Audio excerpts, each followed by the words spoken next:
Assalamualaikum warahmatullahi wabarakatuh. Alhamdulillah para pemirsa, para pengikut, dan para pecinta channel YouTube MZT Malang Raya dimanapun Anda berada, kita masih diberikan kekuatan oleh Allah Ta'ala, diberikan kesempatan oleh Allah Ta'ala, sehingga kita bisa melanjutkan kajian-kajian kita, bisa melanjutkan pembahasan-pembahasan kita, yang mana pada kesempatan kali ini kita melanjutkan pembahasan tentang beberapa bentuk larangan-larangan yang perlu diperhatikan saat kita menjadi pengkurban atau kita menjadi panitia kurban di daerahnya masing-masing, atau bahkan kita menjadi orang-orang yang akan menerima daging atau hasil sembelihan hewan kurban.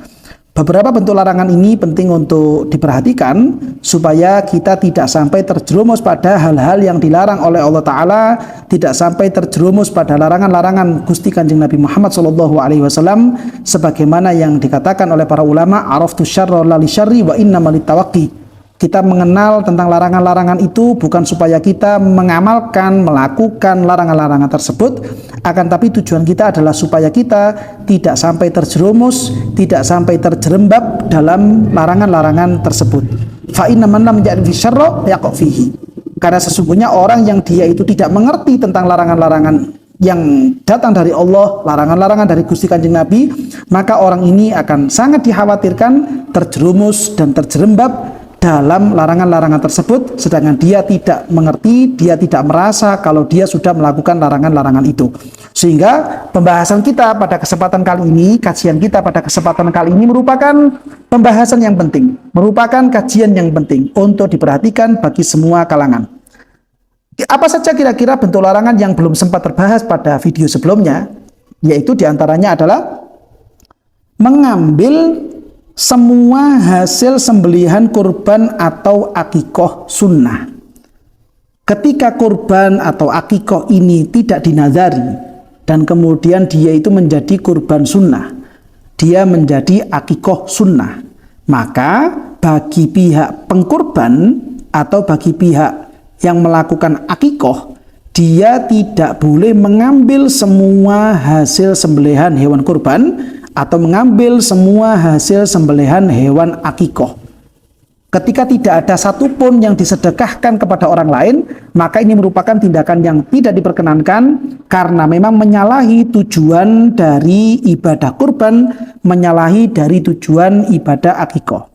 Dua ibadah tersebut memiliki salah satu tujuan yang sama, yaitu mensedekahkan hasil sembelihan hewan kurban atau akikoh kepada orang lain. Ketika hasil sembelihan ini tidak disedekahkan, tidak diberikan kepada orang lain, maka jelas orang ini telah menyalahi dari tujuan atau maqasid, tujuan disyariatkannya kurban, tujuan disyariatkannya berakikoh. Maka ini tindakan-tindakan yang tidak boleh dilakukan oleh para pengkurban atau dilakukan oleh para pelaku akikoh. Dalam hal ini yang termasuk tidak mensedekahkan adalah seandainya saja pengkurban itu mengambil dagingnya. Orang yang melakukan akikoh itu mengambil dagingnya. Lalu kulit dari hewan tersebut yang diberikan kepada orang lain. Jadi orang lain itu hanya diberi kulitnya saja. Kalau dagingnya diambil semua. Atau mungkin kulitnya diberikan dan kebetulan hewan yang telah disembelih ini ternyata di dalam perutnya ada janinnya. Lalu kemudian kulitnya disedekahkan, janinnya disedekahkan. Adapun kemudian daging dan jeroan-jeroannya diambil sendiri oleh pihak pengkurban, diambil sendiri oleh pihak yang melakukan akikoh. Maka ini menurut pandangan mazhab Imam Syafi'i termasuk pada perbuatan mengambil semua dari hasil sembelihan hewan kurban sunnah. Dan ini jelas merupakan tindakan yang tidak diperbolehkan, tindakan yang dilarang, dan itu bisa menyebabkan akikoh atau kurban yang dia lakukan menjadi kurban yang tidak sah. Sehingga jangan sampai pengkurban tidak mensedekahkan dari daging hewan kurbannya. Harus ada yang disedekahkan. Bahkan menurut pendapat yang lemah adalah 2/3 dari hasil sembelihan ini disedekahkan dan yang 1/3 diambil untuk makannya pihak pengkurban sendiri. Atau menurut pendapat yang kuat, hampir semuanya disedekahkan kepada orang lain dan hanya sebagian kecil saja untuk kecukupan makan yang diambil oleh pihak pengkurban. Ini merupakan pendapat yang kuat yang ada di dalam mazhab Al-Imam Asy-Syafi'i. Berikutnya kemudian larangan-larangan yang tidak boleh juga adalah menjadikan kulit atau kepala atau kaki hewan sebagai upah tukang sembelih. Jadi pengkorban itu dengan sengaja menjadikan kulit atau kepala atau kaki dari hewan-hewan tersebut, atau kalau orang Jawa itu nyebutnya dengan teklik, ya ini dijadikan upah kepada pihak penyembelih atau tukang eksekutornya. Upahnya dikasih kulit atau upahnya itu dikasih berupa kepala atau kaki dari hewan kurban. Ketika hal ini dilakukan oleh pihak pengkurban, maka ini bisa menyebabkan kurbannya menjadi tidak sah.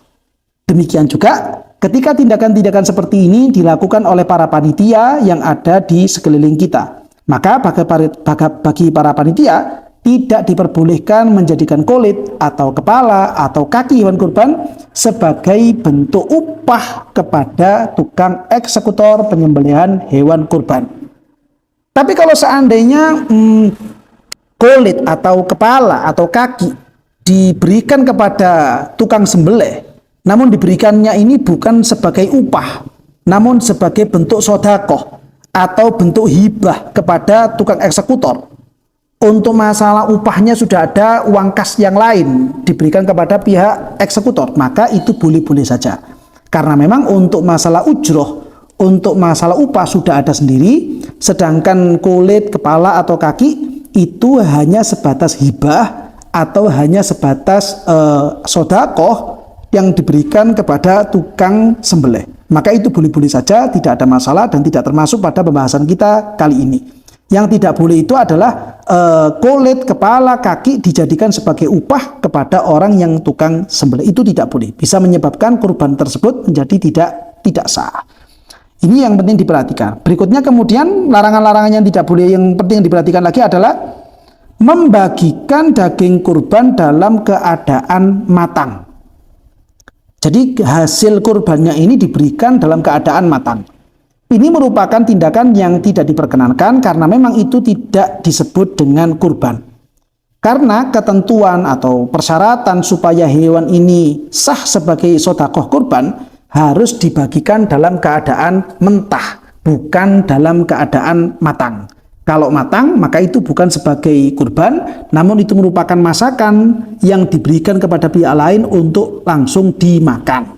Dan itu kalau seandainya kemudian pihak pengkurban menarik semua daging hasil sembelihan lalu kemudian dimasak semuanya, lalu kemudian diberikan kepada warga di sekelilingnya, maka itu masih belum dianggap sebagai kurban.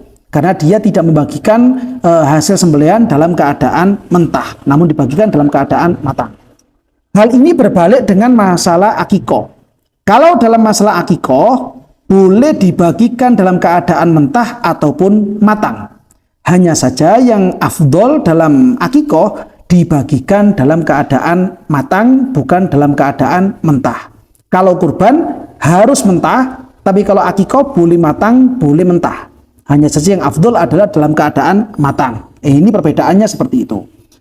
Dan berikutnya lagi, larangan-larangan yang perlu diperhatikan adalah orang kaya atau orang yang berkecukupan secara ekonomi yang menerima hasil kurban menjadikan daging tersebut untuk upah tukang atau pembantu atau karyawan atau dijual. Para orang-orang yang kaya atau warga yang dia itu berkecukupan secara ekonomi tidak diperbolehkan melakukan hal-hal tersebut. Jadi seandainya di antara di sekeliling warga di tempat kita itu ada orang yang berkecukupan secara ekonomi, lalu kemudian dia itu mendapatkan jatah daging kurban dari panitia misalkan, dia si orang kaya ini tidak boleh menjadikan daging tersebut sebagai upah gaji jika seandainya di rumahnya ada tukang. Tidak boleh menjadikan daging ini sebagai gaji untuk pembantu di rumahnya. Tidak boleh menjadikan daging ini sebagai upah atau gaji karyawan-karyawan yang kerja bersama dia. Ini merupakan tindakan yang tidak diperbolehkan. Kenapa demikian? Karena orang kaya ketika dia itu menerima hasil sembelihan hewan kurban, maka status daging tersebut hanyalah untuk it'am, hanyalah untuk makan, hanya sebatas diyafah saja, jamuan dari Allah saja. Haknya orang yang kaya atau berkecukupan secara ekonomi, dia hanya diperbolehkan untuk makan saja. bukan sebagai gaji, bukan sebagai upah untuk karyawan-karyawan yang ada di rumahnya, di tempat kerjanya, atau untuk pembantu atau tukang yang mungkin saat itu sedang ada bekerja di rumah orang tersebut. Apalagi kalau sampai kemudian orang yang kaya ini menjual dari hasil sembelihan hewan kurban. Oleh karena itu, bagi para panitia terkadang kesulitan atau repot dalam masalah kulit hewan kurban. Jika ingin mudah, maka hendaknya kulit tersebut diberikan kepada warga atau anggota panitia yang lain yang dalam kondisi fakir atau miskin. Sehingga nanti ketika sudah diberikan kepada warga yang miskin, sudah diberikan kepada anggota panitia yang miskin, maka panitia bisa ikut membantu, meminta izin kepada mereka ini untuk menjual kulit yang telah dibagikan tersebut. Jika seandainya panitia itu membagikan kulit atau kepala kepada anggota panitia yang berkecukupan, atau memberikan kulit kepala ini kepada warga yang berkecukupan, maka mereka sebagai penerima kulit dan kepala itu tidak boleh menjualnya. Panitia pun juga tidak boleh membantu untuk menjualnya. Pihak si kaya atau anggota panitia yang kaya tadi itu hanya bisa menggunakan kulit kurban ini untuk makan-makan saja. Sehingga dia kalau ingin makan hasil kulit ini perlu mendatangkan orang yang memang mengerti untuk memasak kulit dari hewan kurban. Oleh karena itu para panitia jika seandainya ingin menjualnya, maka diberikan saja kepada warga yang fakir atau warga yang miskin, supaya nanti bisa dikelola lebih lanjut lagi dengan cara dijual kepada kenalan-kenalan orang yang memang menerima kulit hewan kurban atau kepala hewan kurban. Ini penting untuk diperhatikan supaya tidak lagi terjadi salah paham dalam keseharian dalam menjalankan amanat menyembelih hewan kurban. Berikutnya kemudian yang perlu diperhatikan lagi adalah sengaja membagikan hasil sembelihan untuk orang di luar daerahnya. Dia berkorban taruhlah misalkan di kota Malang. Ketika dia berkorban di kota Malang, dia dengan sengaja warga di sekeliling dia yang ada di kota Malang ini tidak diberikan apa-apa. Lalu dagingnya diminta semua dibagikan kepada penduduk di luar kota Malang. Hal ini menurut sebagian ulama, dan ini merupakan pendapat yang kuat, merupakan tindakan-tindakan yang tidak diperbolehkan. Karena harusnya daging itu dibagikan di mana dia berada, pengkorban berada, atau dibagikan di mana hewan tersebut disembelih. Ketika dia itu pengkorban ini berada di kota Malang misalkan, atau hewan itu disembelih di kota Malang, maka hendaknya hasil sembelihan itu diberikan kepada warga-warga yang ada di sekeliling orang tersebut, bukan kepada luar daerah di luar kota Malangnya. Ini merupakan tindakan yang tidak diperbolehkan. Jika memang ingin melakukan kurban di daerah yang lain, artinya bukan di tempatnya pengkurban, maka hendaknya pengkurban itu secara langsung menyetorkan atau mengirimkan hewan kurban dalam keadaan hidup dan disembelih di tempat di mana dia ingin bersedekah. Taruhlah misalkan dia orang kota Malang misalkan, lalu dia itu ingin berkorban di daerah Kabupaten Malang misalkan, maka hendaknya dia itu mengirimkan hewan dalam kondisi hidup, dikirimkan ke daerah Kabupaten Malang dan disembelih di daerah tersebut, bukan di daerah di mana pengkorban itu ada. Kalau misalkan seperti demikian, maka ini boleh-boleh saja, tidak ada larangan. Ini penting diperhatikan. Berikutnya kemudian, menyembelih hewan kurban sebelum hari Idul Adha atau setelah habisnya hari Tasyrik. Ini seakan-akan memang jelas kalau belum Idul Kurban atau sudah habis hari Tasyriknya, maka sembelihan itu tidak dianggap sebagai ibadah kurban.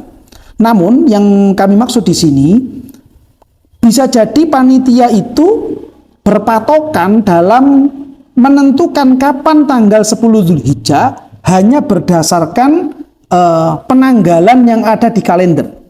Kapan di kalender itu ada warna merah dan bertuliskan itu adalah 10 Zulhijjah, maka sebenarnya hal ini tidak bisa dibenarkan secara kacamata fikih mazhab Syafi'i. Para panitia baru diperbolehkan untuk menyembelih hewan kurban ketika betul-betul telah masuk pada 10 Dzulhijjah, dan itu penghitungannya berdasarkan ru'yatul hilal. Ketika hasil ru'yatul hilal dan yang sudah diisbat oleh pemerintah adalah tanggal sekian, di saat itulah dia baru diperbolehkan untuk menyembelih hewan kurban. Ketika masih belum diisbat oleh pihak pemerintah, maka orang ini masih belum diperbolehkan untuk menyembelih hewan kurban sampai muncul kapankah sidang isbat atau hasil keputusan dari kementerian kapan tanggal 10 Zulhijjah. Baru ini bisa dibenarkan. Sehingga dari situ kita bisa tahu juga kapan tanggal 10 Zulhijjah dan kapan juga hari Tasyrik ini akan berakhir. Dan alhamdulillah untuk di negara kita, negara Indonesia ini, pemerintah kita akan melakukan isbat dari hasil ru'yatul hilal, yaitu diantaranya adalah penentuan tanggal 1 Ramadan, penentuan tanggal 1 Syawal, sekaligus juga penentuan tanggal 1 Zulhijjah. Kapankah tanggal 1 dari ketiga bulan ini berlangsung? Pasti dari Kementerian Agama kita akan melakukan ru'yatul hilal, dan setelah adanya ru'yatul hilal akan ada sidang isbat tentang penentuan kapankah tanggal 1 Ramadan, kapankah tanggal 1 Syawal, dan kapankah tanggal 1 bulan Zulhijjah. Maka dari hasil sidang isbat yang seperti ini, panitia baru diperbolehkan untuk menjadikan sebagai rujukan dalam menentukan tanggal 10 Zulhijjah. Ini penting untuk diperhatikan sehingga para panitia tidak gegabah hanya berlandaskan kepada penanggalan yang berwarna merah di kalender-kalender yang dimiliki oleh para panitia.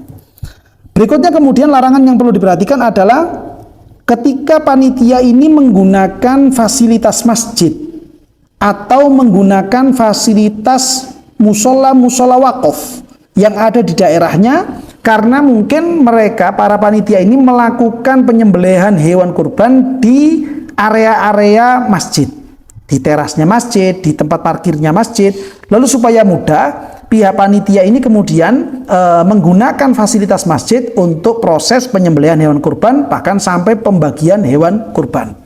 Taruhlah misalkan menggunakan airnya masjid atau menggunakan speakernya masjid atau yang lain-lainnya. Pada dasarnya tindakan yang seperti ini merupakan tindakan-tindakan yang dilarang, tindakan-tindakan yang tidak bisa dibenarkan secara kacamata syariat.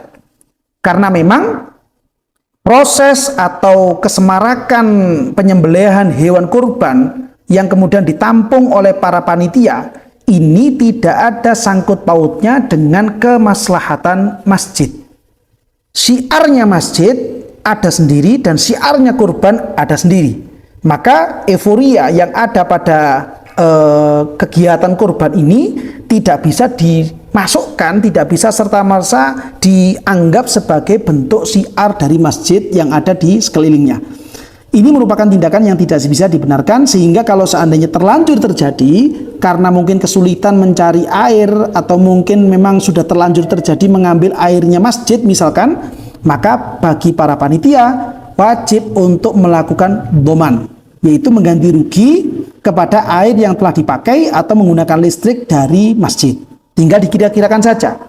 Kira-kira tadi itu menggunakan airnya masjid berapa kubik? Taruhlah misalkan menggunakan air masjid ini sebanyak 100 kubik misalkan. Lalu kira-kira pembelian air 100 kubik itu kira-kira bernominal berapa rupiah?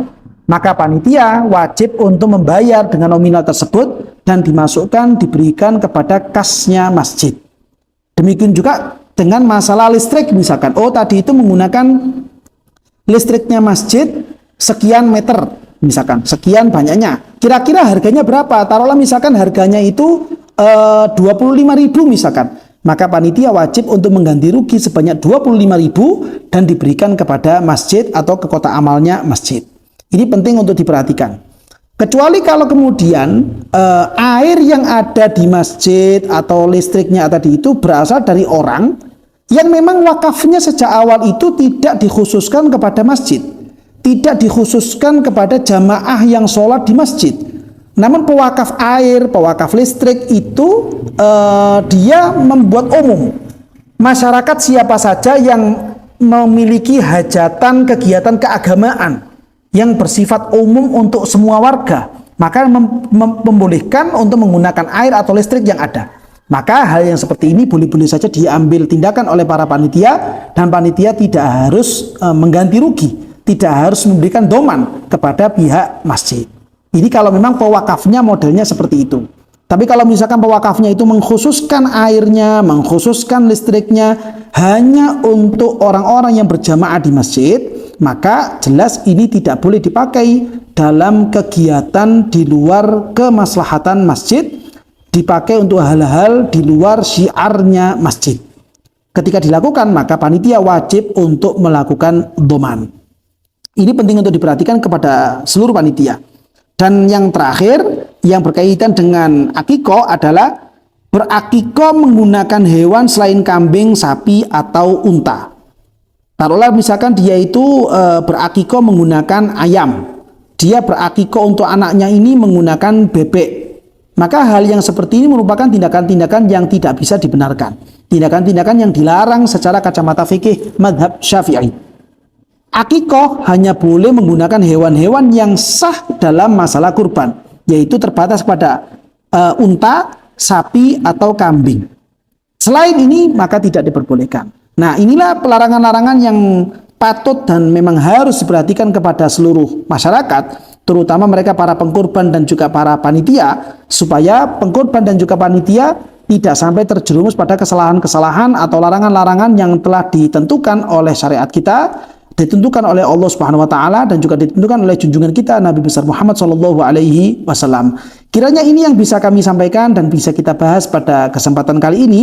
Barangkali mungkin ada keterangan-keterangan yang kurang jelas, keterangan yang kurang gamblang, atau mungkin ada pertanyaan-pertanyaan susulan, maka bisa Anda sampaikan melalui kolom komentar atau melalui nomor admin yang telah tertera pada layar YouTube Anda. Mudah-mudahan kajian kita menjadi ilmu yang manfaat dan ilmu yang barokah, dan sehingga kita bisa mengamalkan ilmu-ilmu tersebut dan menjadi orang-orang yang diridhoi oleh Allah Subhanahu wa taala, dan juga mendapatkan kecintaan dari junjungan kita Nabi besar Muhammad sallallahu alaihi wasallam. Amin ya rabbal alamin.